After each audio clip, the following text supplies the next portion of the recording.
I had such a great response from my last quick trail breakdown video, so I had no choice but to bring you guys another one. This time though, I'm going to cover a lot more of the state of Arizona and not just trails that are close to Phoenix. As always, these are all runs that I absolutely love and highly recommend. With that being said, let's not waste any more time and get right into it. First one on the list is a powerhouse of a run called Smiley Rock Trail. Smiley Rock is a very well known and respected run, and for good reason.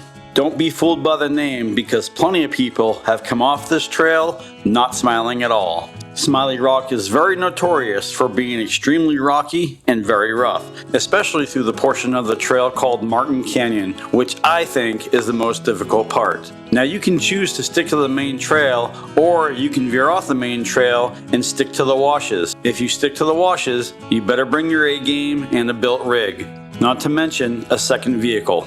I ran this trail solo, but I do not recommend doing so. I personally didn't break anything when I ran Smiley Rock, but I have seen and heard countless stories of other people doing so. Smiley Rock is situated right up near Jerome, Arizona. Jerome is an absolute amazing mining town to check out, especially during October. They call it the Wicked City for a reason. Now you can either choose to begin this run right in Jerome or off of State Route 89A. Now starting this trail run on 89A is technically running in reverse, but I recommend doing so that you can end your day in Jerome and eat at one of the many great places they have to eat there. I recommend the Haunted Hamburger.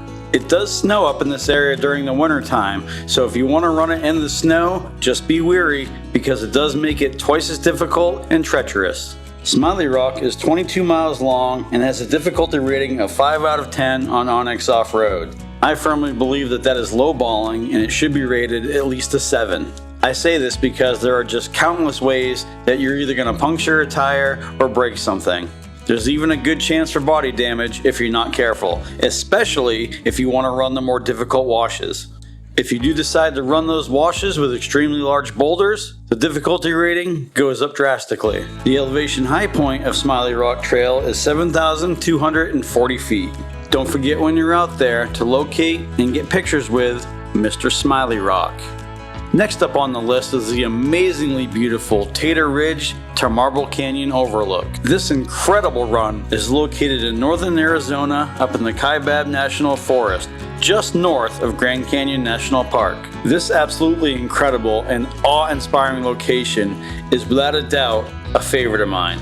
Not only are you at higher elevations where cooler temps exist, but you're also up in the trees. This entire run is candy for your eyes from start to finish. Now this run consists of 4 major trails: Tater Ridge, Tater Canyon, Saddle Mountain, and Marble Canyon Overlook. I highly suggest heading up there in the fall when the colors are at their peak.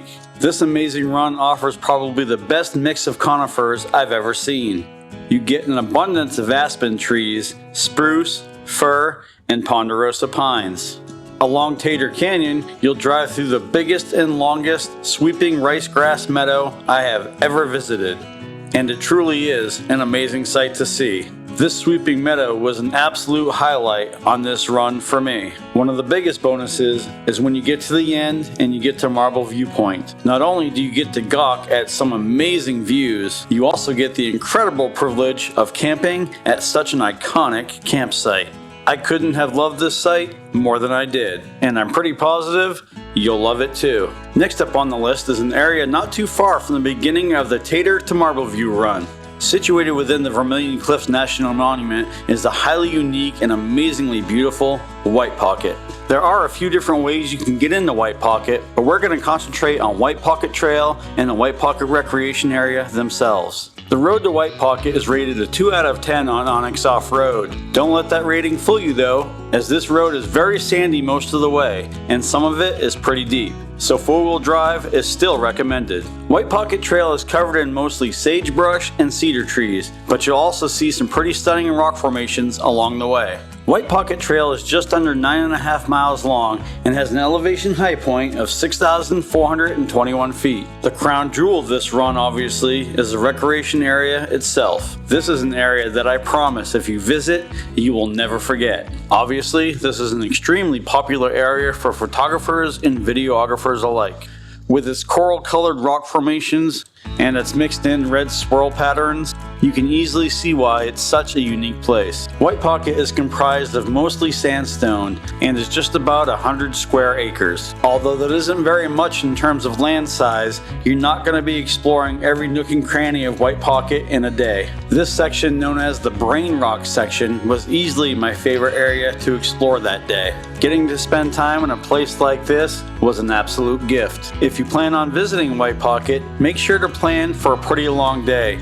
From the trail ride getting there, to walking in from the parking lot, and then exploring the whole site, you can easily eat up an entire day. Keep in mind there is a lack of shade at White Pocket, and don't forget to bring plenty of water with you. You do not need a permit of any kind to access White Pocket, and camping is allowed there. Just please remember to pack out everything you bring in. Follow the golden rule and leave it better than you found it. Next on the list, we come back down to central Arizona, and I give you Maggie Slot Canyon. This is by far the most incredible slot canyon I have driven through as of yet. It's not even a contest.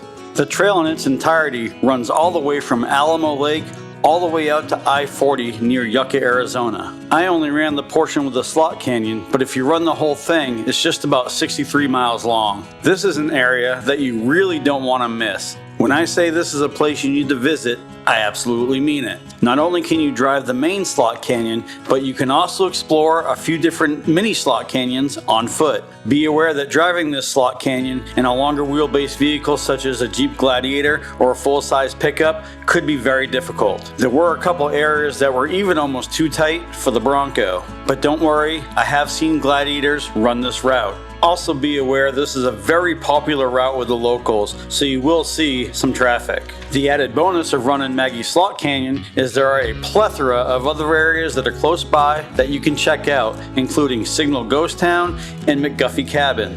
McGuffey Cabin isn't too far from Maggie Slot Canyon, so I highly recommend checking it out when you're out there. It is quite a gem. Next up, we have a local favorite, the back way to Black Canyon City, also known as Black Canyon OHV. Backway to Black Canyon City resides just north of Phoenix, Arizona, and is 10.3 miles long, with a difficulty rating of 6 out of 10 on OnX Off-Road. The elevation high point for this run is 3,122 feet. On this run, you'll get plenty of moderately difficult and rocky terrain and outstanding views of the Bradshaw Mountains the entire way. This run sits smack dab in between the Table Mesa Recreation Area and Black Canyon City. Now you can run this route either way, but I recommend starting at Table Mesa so that you can end your day in Black Canyon City and eat some awesome lunch at Rock Springs Cafe. Don't forget to buy one of their world famous pies while you're there. This is a run that I certainly enjoy doing that's close to home for me, so if you live in the West Valley or North Phoenix, I'm sure it'll be an enjoyable run for you as well. This trail is even where I got to see my very first rattlesnake in the wild. I am not going to get too close, but you can definitely hear them. Pretty cool. So if you'd like to try out a moderately difficult run with plenty of fun factor, make sure to give Backway to Black Canyon City a try. I promise you'll enjoy it. The last one on the list in this video is the route to the Verde Hot Springs. Now this is not a featured route on either OnX Off-Road or Trails Off-Road, but you know what? I can tell you how to get there. This route is not a difficult route, but it is pretty long. So long that I decided to camp out there overnight. Yes, you can make it out and back in a day, but you'll most likely be doing your return trip in the dark. Now to get to the Verde Hot Springs, you're going to hop on Bloody Basin Road and then take Forest Road 16 all the way up to Forest Road 57B. Along the way I spotted 3 beautiful campsites, but I camped at the one at the highest point on top of the mountain. And that campsite even has cell service. This route is an absolutely gorgeous ride the whole way, especially when you drop down into the Verde Valley. Just be aware that 2 miles before the hot springs, there is a gate. Now when I went out there, it was wide open, but I have heard times that it has been closed and locked. I was worried the whole way out there that it was going to be closed, but when I got there, it was open.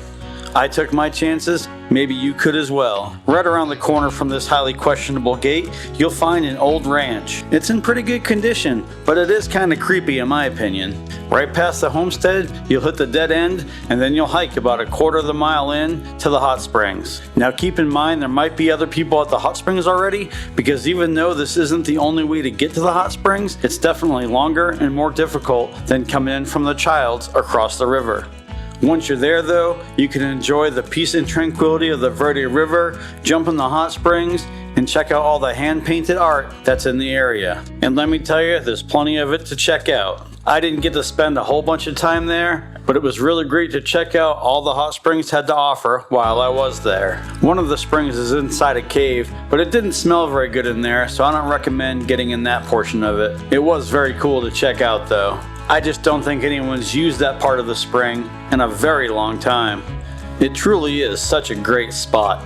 If you want to get in the easy way, just go down to the Child's dispersed camping area and then wade across the river. There was a couple there when I got there, and I spoke with them for quite a while, and that's the way that they came in. This route I took to the Verde Hot Springs is truly a cool adventure, so I hope I've inspired some of you to go check it out, along with all the other routes in this video. If any of you are second guessing your vehicle's capability, just remember I ran all these routes in my stock Bronco on 35s. That's gonna do it for this one, guys. I really hope you enjoyed the video. With that being said, I hope you guys all get outside and never stop exploring. I'm AJ, and this is Buckin' Life Off-Road. We'll see you on the next one.